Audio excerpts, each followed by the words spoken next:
저는 잘 모르겠습니다만 개구리들은 양식을 이런 벌레 같은 것들로 혀를 나른거려서 이렇게 잡아먹고 그렇게 사는 걸로 알고 있습니다. 그런데 어느 개구리 한 마리는 굉장히 독특한 취향을 가지고 있었습니다.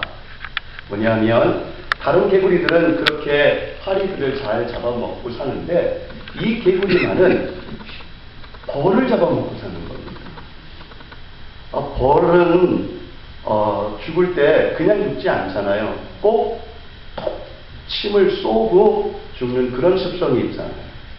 그렇기 때문에 그 벌을 잡아먹으려면 그 톡 찌르는 그 아픔이 있는데도 불구하고 아니 이 개구리는 파리를 잡아먹지 않고 꼭 그 벌을 잡아먹는 겁니다.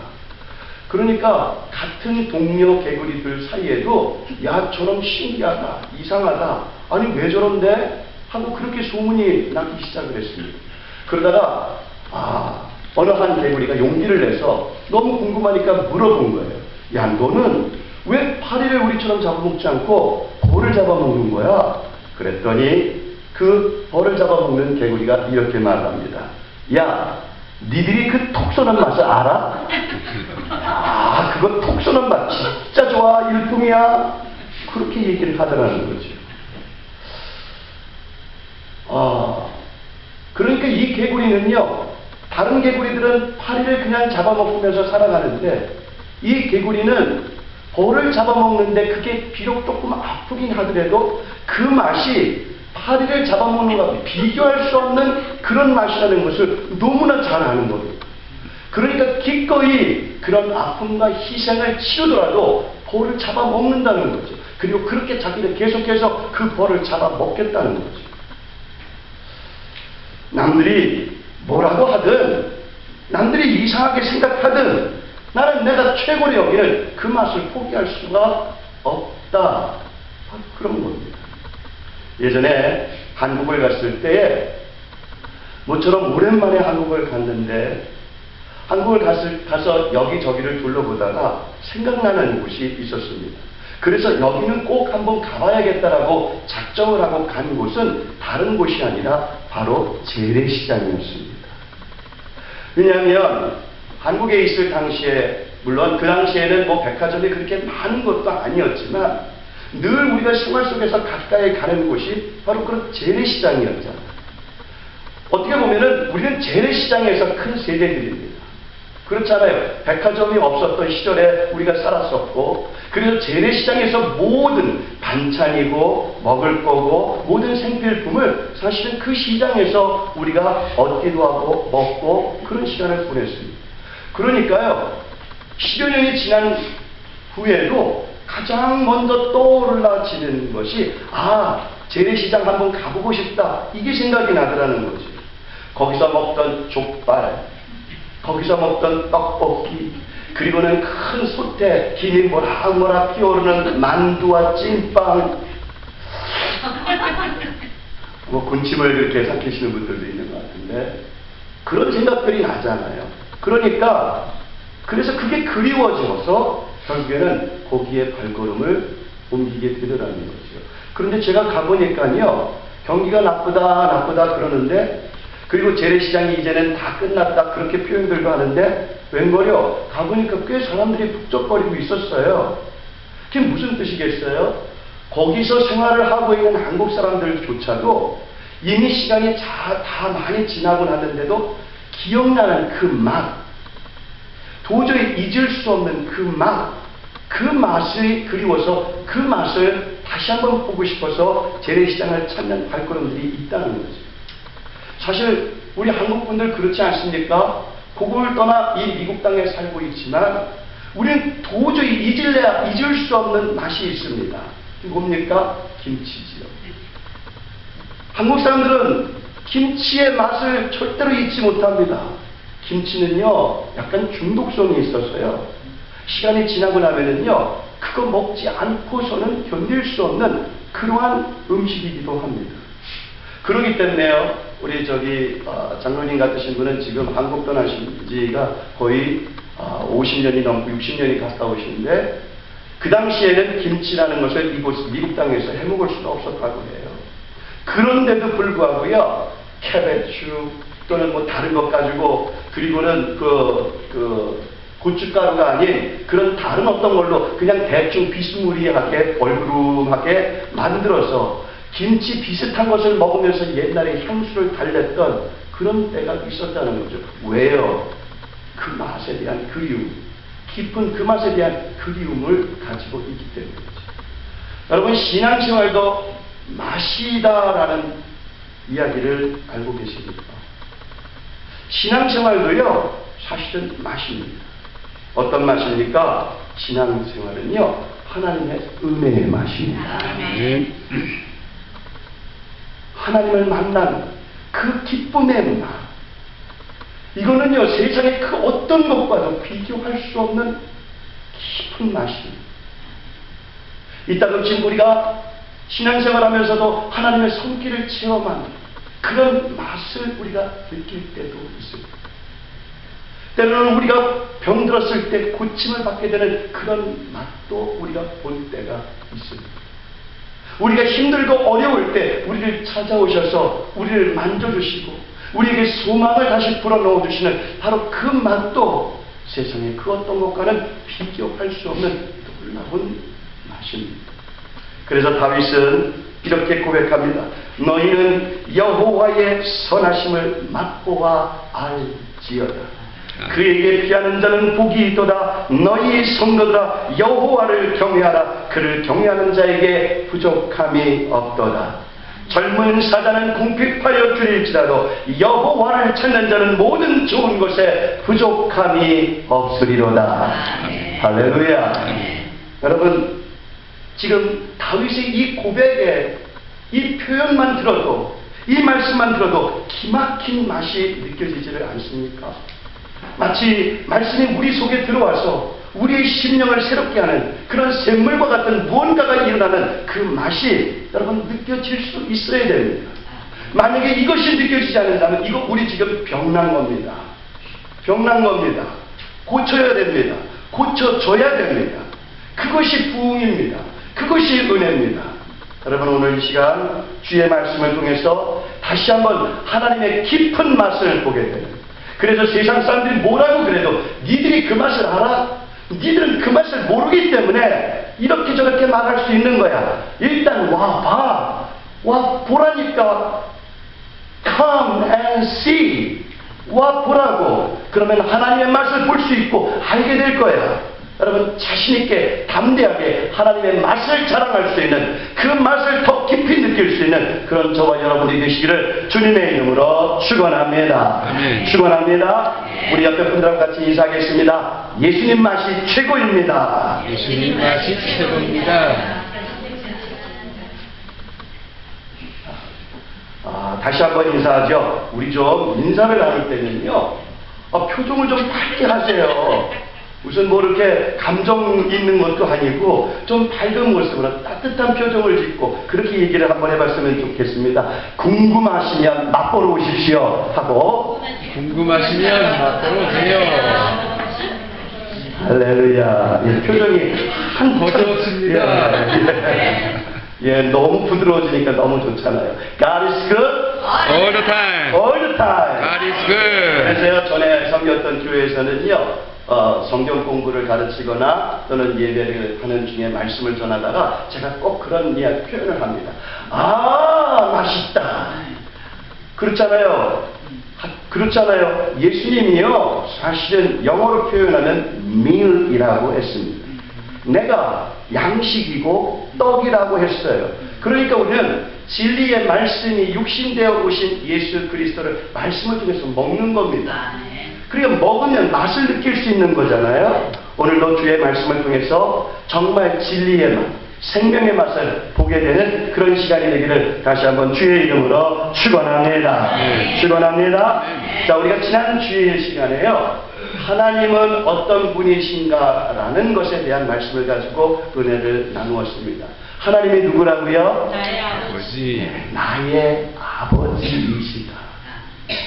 지난주에 오긴 왔었는데 옛날에 어떤 그런 것까지 그 기억에 가물가물한 그런 분들도 계셔도 상관이 없습니다. 다시 한번 우리 고백하겠습니다. 하나님은 나의 아버지시다. 하나님은 나의 아버지시다. 다시 한번 진실된 믿음의 고백을 가지고 정말 너무 감사한 거잖아요. 하나님이 이렇게 보잘것없는 우리가 하나님의 자녀가 되었고 하나님의 나의 아버지가 되었다는 거, 이건 너무 감격스러운 일이 아니에요. 그런 감격스러운 표정과 마음을 가지고 고백을 해야지. 하나님 나의 아버지시다, 뭐 그러거나 말거나 이런 표현을 하면 안 되지 않겠어요? 자, 다시 한번 시작. 하나님은 나의 아버지시다. 네. 할렐루야. 제가 요즘 그 페이스북 우리 홈페이지를 만들어 놓고 컬럼을 조금씩 이렇게 써서 올려놓고 있습니다. 그 컬럼에 이런 내용을 제가 어제도 썼습니다. 부모는요, 자식의 얼굴만 보아도 그 자식의 마음을 읽는다. 그렇잖아요, 여러분. 부모는요, 자식이 많은 이야기를 하지 않아도 자식의 표정만 봐도 그 자식이 지금 어떤지를 알아요. 겉으로는 웃고 있는데 속으로는 울고 있는 그런 자식의 울음소리를요, 들을 수 있어요. 자식의 그냥 모습만 봐도 지금 그 자식이 무엇을 필요로 하고 있는지, 아픈지 배고픈지 그걸 알고 있어요. 그러니까 부모는요, 다른 그 어떤 것보다도 너 왜 그래? 어디 아프니? 아니, 배고프니? 뭐 필요해? 이런 말부터 하게 되는 거예요. 부모는요, 그렇게 자식의 모든 것을 헤아리는 것이 바로 부모잖아요. 하나님도 마찬가지예요. 아버지시잖아요. 자식들의 하나님의 아버지의 집으로 왔어요. 아버지의 집으로 온 자식들의 표정만 봐도, 얼굴만 보아도 무엇이 필요한지, 지금 어떤지, 얼마나 아픈지, 얼마나 외로운지, 쓸쓸한지, 고통스러운지, 힘이 든지, 이거를 아버지 하나님은 알고 계신다고요. 아멘. 그래서 우리는요, 주일날 아버지한테 얼굴 보여드리러 나오는 거예요. 따지고 보면 얼굴만 보여드려도 아버지는 못할 것이 없어요. 무슨 짓이라도 하실 수 있는 것이 우리 하나님 아버지시에요. 그렇기 때문에 우리를 위해서 독생자 예수 그리스도를 아낌없이 내어 주심인 줄로 믿습니다. 오늘도 내 얼굴 잘 보여드리세요. 꼭 그렇게 가꾸지 않더라도, 뭐 그냥 찢고 붙이고 늘리고 이거 안 하더라도 그냥 있는 모습 그대로 보여드리면 아버지 하나님은 너무 기쁘게 우리의 모든 것을 헤아리시고 살펴주시고 모든 것들을 하나님의 좋은 것으로, 가장 좋은 것으로, 할렐루야, 채워주신 인 줄로 믿습니다. 예전에 한국을 갔을 때 식당을 갔어요. 별로 그냥 뭐 알려지지도 않은 그냥 일반적인 식당이었어요. 그 식당에서 밥을 먹었는데 뭐 반찬이다 뭐다 이런 것도 특별한 게 없었어요. 그런데요, 제가 그 식당을 지금까지도 기억을 합니다. 왜냐면은요, 밥을 다 먹었는데 그 밥그릇 밑바닥에 글씨가 쓰여져 있는 거예요. 또 밥그릇을 계속 이렇게 숟가락으로 긁다 보니까 뭐가 쓰여져 있어서 자꾸 긁어보니까 거기에 이런 말이 쓰여져 있는 거예요. 손님 덕분에 우리가 삽니다. 그런 말이 써져 있어요. 그런데 그 글을 보고 나니까요, 아유, 별로네, 반찬도 별로네, 이랬다가 정말 맛있는 거예요. 너무너무 행복한 거예요. 밥 한 공기 먹은 기분이 아니라 뭔가 정말 큰 대접을 받은, 큰 기쁨을 얻은 그런 마음을 가지고 식당에서 나가게 되니까요, 그 식당은 다시 가게 되더라고요. 여러분, 하나님의 말씀도 그렇습니다. 오늘도 우리가 하나님께서, 아버지께서 영의 식탁을 맛깔지게 잘 차려놓으셨어요. 믿으시기 바랍니다. 자, 이제 다른 곳에 한순간도 놓치지 마시고 끝까지 잘 먹다 보면 마지막 순간에 큰 하나님이 주시는 행복, 하나님이 주시는 기쁨, 하나님이 주시는 소망을 안고 그리고는 세상에 달려나가 승리하는 저와 여러분들이 되실 줄로 믿습니다. 할렐루야. 자, 오늘 본문의 말씀을 보니까요. 아브라함의 아들 이삭의 가정에 그야말로 큰 변이 일어났습니다. 그건 다른 게 아니라 이삭의 두 아들 쌍둥이 에서와 야곱 간에 큰 다툼이 벌어진 겁니다. 그냥 다툼으로만 끝나는 그런 일이 아니라 이거는 누구 하나가 죽고 사는 그런 문제로까지 이어지게 되었던 겁니다. 여러분들이 다 잘 아시고 계시는 내용처럼 동생 야곱이 형 에서를 제치고 아버지 이삭으로부터 모든 축복을 다 받아내는 그야말로 야비하고 비열한 그러한 사건이 벌어지게 되었던 겁니다. 그러니까 그런 사건을 그렇게 한 야곱도 문제지만 형 에서의 입장으로 볼 때는 이건 너무 기막힌 거예요. 너무 억울한 거예요. 너무 안타까운 거예요. 분노가 생기는 거예요. 이건 말도 안 돼. 동생 이놈이? 그래서 결국에는 자칫 잘못하다간 모두가 다 큰 불행을 겪는 그런 사태까지 지금 발전하게 되었던 겁니다. 여러분, 근데요, 이게요, 따지고 보면 성경을 잘 읽어보시면은요, 이게 꼭 동생 야곱만의 문제였을까? 나중에 우리가 하나님의 말씀을 가지고 더 깊은 은혜를 나누게 되는 그런 기회가 오게 되면 창세기를 이제 강의하게 될 때도 있을 텐데, 성경을 좀 더 깊이 우리가 살펴보고 연구를 하다 보면은요, 이것은요, 야곱의 단독적인 잘못이다라고 그렇게 보기는 사실은 어려운 사건입니다. 왜냐하면 그런 일을 하도록 그 주변과 환경이 설정이 됐습니다. 어떻게 보면 몰아가는 식이 돼버린 거예요. 그래서 야곱이 이와 같은 어리석은 짓을 범할 수밖에 없었던 겁니다. 그러니까 이것은요, 야곱만의 잘못이 아니라 형 에서에게도 문제가 있었고 아버지 이삭에게도 문제가 있었고 엄마 리브가에게도 역시 문제가 있었던 겁니다. 그러니까 여러분, 우리 가정에서 어떤 일이 생기잖아요.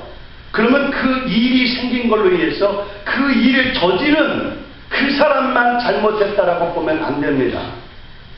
어쩌면 그 사람은 그렇게 잘못을 한 사람이 되지만 잘못을 하게끔 만든 동기가 주변에 있었다는 거죠. 어쩌면 내가 그렇게 만들어줬을지 몰라요. 자식이 잘못했는데요, 아비가 그런 일을 하게끔 만들었을지도 모른다고요. 어미가 그렇게 만들었을지도 몰라요. 형제간의 일로 인해서 그렇게 그 잘못을 하게 만들었을지도 모른다고요. 그러니까 누가 뭔가를 잘못했을 때 그 잘못만 가지고 그 사람만 공격할 게 아니란 말이지요. 여러분, 비근한 예로 잘 보세요. 성경에 보면은요, 하나님은 꼭 잘못한 한 사람에게만 책임을 묻지 않으셨습니다. 그렇잖아요. 아리성 전투의 싸움에서 아간이라고 하는 사람이 잘못했습니다. 그런데 하나님은 그 아간 한 사람에게만 책임을 묻지 않고 그 아간의 집안과 가정과 지파와 그리고 민족 전체의 책임을 물으셨습니다. 무슨 뜻입니까? 모두가 함께 그 모든 것에 대한 책임을 갖고 함께 살아갈 수 있도록 함께 서로를 살피고 돌볼 수 있는 그런 공동체, 그런 가정이 될 수 있기를 하나님은 원하신다는 겁니다.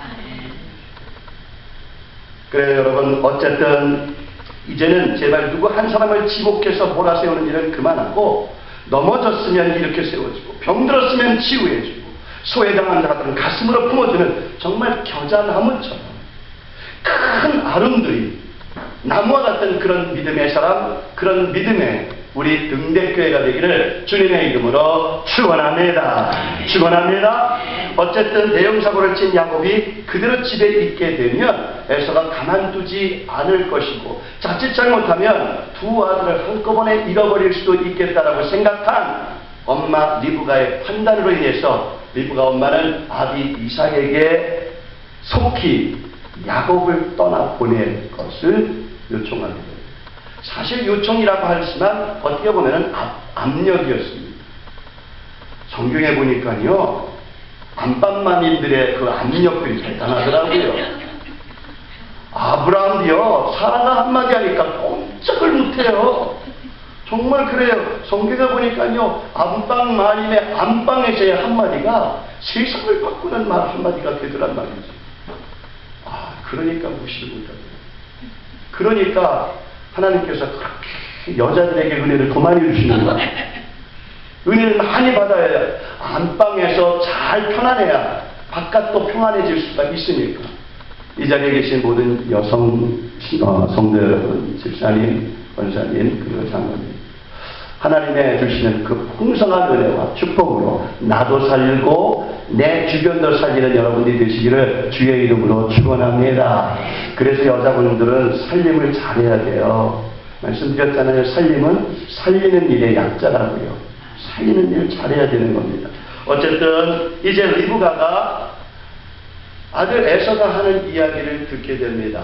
소구를 했는지 그냥 혼자 넋두리게 했는지 아니면 리브가가 특별한 은사를 받아서 투시의 은사를 받아서 마음을 읽었는지 모르겠지만 어쨌든 야곱의 에서의 모습을 보니까 안 되겠다 싶어서 이제 야곱을 떠나보내게 됩니다. 자, 그런데 떠나보내는 야곱에게 아버지 이삭은요, 다른 그 어떤 것을 해주기보다는요, 저를 붙잡아 앉혀놓고 축복 기도를 다시 해주고 있음을 보게 됩니다. 그런데 그 축복 기도의 내용은 다른 게 아니라 결론적으로 이제 하나님의 어떤 그런 축복도 있었지만 가장 조심해야 될 것 한 가지를 일러줍니다. 뭐냐면요, 여자 잘 만나라. 여자 잘 만나라. 이거 한 가지입니다. 이게 너무나도 중요하다는 거죠.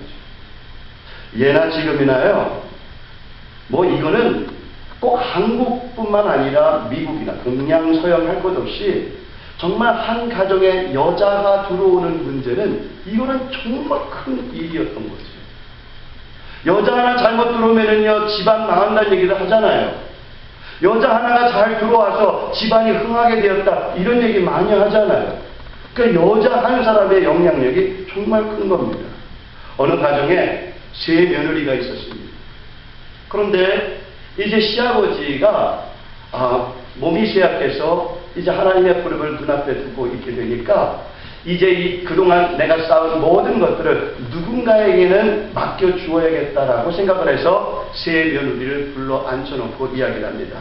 얘들아, 내가 너희를 부른 것은 내가 가진 재산을 물려줄 터인데 내가 죽어서 무엇이 되기를 바라는지를 잘 이야기하는 그 사람에게 내 재산을 물려주고 싶다. 그랬더니 큰 며느리가 이야기를 합니다. 아버님이 돌아가시거든 학이 되시길 바랍니다. 아니, 왜 학이냐? 학은 1000년을 산다고 합니다. 그러니까 학이 되셔서 1000년을 사시옵소서. 그랬더니 둘째 며느리가 다시 얘기합니다. 아버님, 거북이가 되셔서. 아니, 왜 너는 거북이가 되라고 하냐? 예, 거북이는 수명이 2000년이라고 합니다. 학보다는 그래도 2000년이 되는 거북이가 더 낫지 않겠습니까? 그리고서는 막내 며느리한테 그럼 너는 뭐냐? 라고 물었더니 막내 며느리는 제일 처음에 생각한 게 학이었어. 그런데 큰 며느리가 톡 하고 학을 얘기해. 그래서 서둘러 나도 그럼 이제 거북이라고 해야 되겠다 하고 거북이를 생각했는데 둘째 며느리가 또 거북이를 톡 얘기해. 그런데 이 셋째 며느리니 아마 전라도가 고향이신가. 그래서 아니, 너는 뭐 내가 어떻게 되었으면 좋겠냐? 아버님, 거시기가 되시옵소서. 아니, 왜 하필이면 거시기냐? 예, 아버님은 어떻게 짐승에 비교할 수 있겠습니까? 학이 되는 것도 안 됩니다. 거북이가 되는 것도 안 됩니다. 거시기는 영원한 존재입니다. 알 수 없는 영원한 존재, 차라리 거시기가 되는 것이 낫지 않겠습니까? 그랬더니 아버님이 그 해석을 듣고 그래, 그러면 네가 다 맡아라. 여러분, 이것은 어떻게 보면 말장난 같기도 하지만 지혜이기도 합니다. 그런데 지혜보다 앞서는 것은요, 믿음입니다. 믿음의 사람을 그 누구도 따라갈 수가 없습니다. 왜 그렇습니까? 믿음의 주가 되시는 하나님이 창조주 하나님이시고 전지전능하신 만왕의 왕이시기 때문입니다. 할렐루야. 그렇습니다. 그래서요, 아버지 이삭의 이방 여인을 취하지 말라고 하는 것은 믿음의 여인을 취하라는 뜻입니다.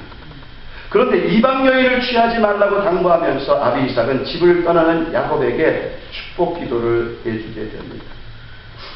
여러분, 저는 부모의 책임에 대해서 이렇게 생각을 합니다. 부모는 죽는 날까지 잔소리해야 된다. 잔소리를 듣는 입장인 자식은 힘든 일일 수 있지만 부모는 죽는 날까지 잔소리하는 것을 하나님이 주신 사명으로 받았다라고 저는 그렇게 믿습니다. 왜요? 아니, 부모는 이미 몸소 모든 걸 겪었잖아요. 자식이 잘 되기를 바라야 되는 거 아니에요? 그렇다면 끊임없이 잔소리해야지요. 끊임없이 틀린 건 틀렸다고, 잘못된 건 잘못됐다고, 잘한 건 잘한 거라고 이야기해줘야지. 아이고, 우리 자식은 알아서 잘할 거니까, 아유, 쟤는 뭐라고 한마디 하면은 그냥 더 난리치니까, 그래서 말하지 못하고 그렇게 피하고 그러다 보면은요, 정말 잘못됐을 때 못 잡아줘요. 내 손에서 이미 떠나버렸기 때문에, 내 말을 이제는 듣지 않고 있기 때문에, 믿는 도께 발등 지킨다? 다른 거 얘기할 거 없어요. 내 자식이 언제까지나 내 품 안에 있습니까? 그렇지 못하잖아요. 그러니까요, 끊임없이 잔소리를 해 주어야 됩니다. 그러나 잔소리만 할 것이 아닙니다. 바로 축복해 주어야 한다. 이삭이 그랬습니다. 이방 여인 취하지 마라. 잔소리 first. 그리고 난 다음에는 저에게 뜨거운 가슴으로 그 자식에게 축복해 줍니다. 여러분, 다른 것이 무엇이 중요하겠습니까? 우리 자식에게 가장 필요로 하는 것은 축복입니다. 하나님의 축복입니다. 솔직히 말하면요, 아니, 여러분, 야곱이 무슨 믿음이 그렇게 좋아서 하나님 만난 줄 아십니까? 성경을 너무 신비롭게 풀어가시는 분들이 많이 있고, 너무 그냥 꿰어 맞히는 분들이 많이 있습니다만, 인간적으로 한번 생각해 보시자고요. 성경의 내용을 한번 보세요. 야곱이 그동안 뭘 그렇게 대단히 많이 기도한 사람이었습니까? 형을 속이고 아버지 속이는 일에는 능한 자였지만, 특별히 하나님 앞에 무슨 신실한 무릎을 꿇었다, 무슨 작정 기도를 했다, 선한 삶을 살았다, 그런 내용 하나도 나와 있지 않아요. 그렇다면 도대체 이 야곱은 어떻게 해서 그 길거리에서 하나님을 만날 수 있었느냐 말이죠. 물론 하나님의 은혜였지만, 어떤 은혜? 아버지 이삭의 기도를 들어주시는 하나님의 은혜인 줄로 믿습니다. 그래서요, 아버지, 부모의 기도가 그렇게 중요한 거예요. 여러분, 28장 1절부터의 내용을 한번 쭉 보십시오. 보면은요, 이삭이 축복하며 기도한 그 내용을 보면, 하나님이시여 저를 만나 주시옵소서, 저를 떠나지 마시옵소서, 그 이야기, 그 기도를 계속해서 또 하고 또 합니다. 그랬기 때문에 결국에는